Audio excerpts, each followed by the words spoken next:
Aung San Suu Kyi's story is well known, less so those jailed along with her.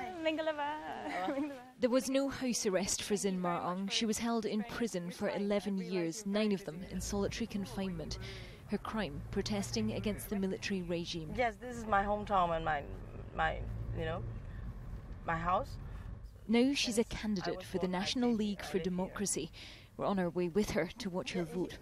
To be a candidate is my very first, experience, and then it's quite, different. My life as a democracy and human rights activist, and just trying to be the candidate. The polling stations opened for early voting at 8 a.m. She wanted to do it this way so that she could vote with her 80-year-old grandmother, one of her biggest supporters when she was in prison. She didn't think she'd be able to manage the queues and the heat on Sunday.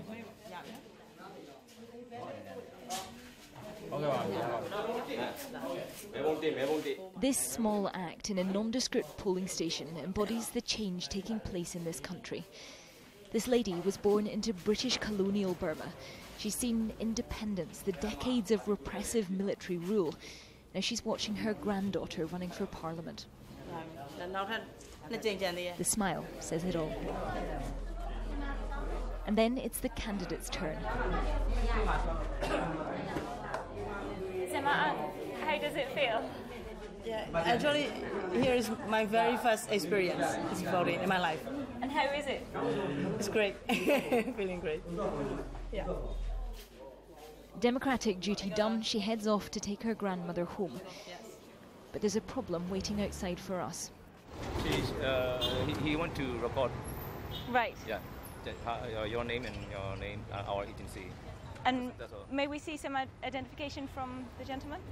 It seems we're not the only ones recording what's going on. Okay, so what's happening here is we've realised the gentleman is photographing all of us. He is asking to also photograph our identification. He is identifying himself as an intelligence officer.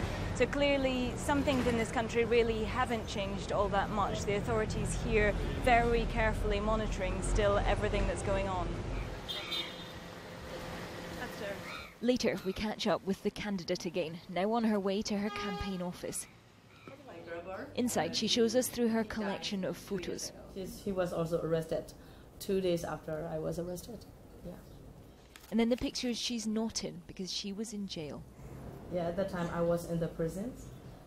So he's my grandpa and my younger sister. She told us she used to think of Aung San Suu Kyi and the other student leaders and develop strategies to cope with the isolation. It was not only me who suffered, under the solitary confinements. All of our colleagues across the country are still in the prison, so that's why it made me strong. And then also the poem, the music, the songs. So I used to sing, and when I was in solitary confinement. You were singing in solitary Yes, confinement? yeah, I used to. After all she's endured, she's under no illusions. She knows this election is not the end of the struggle. It's the start of the fight for real change. Katie Stallard, Sky News in Yangon. And discuss and for what kind of compromise.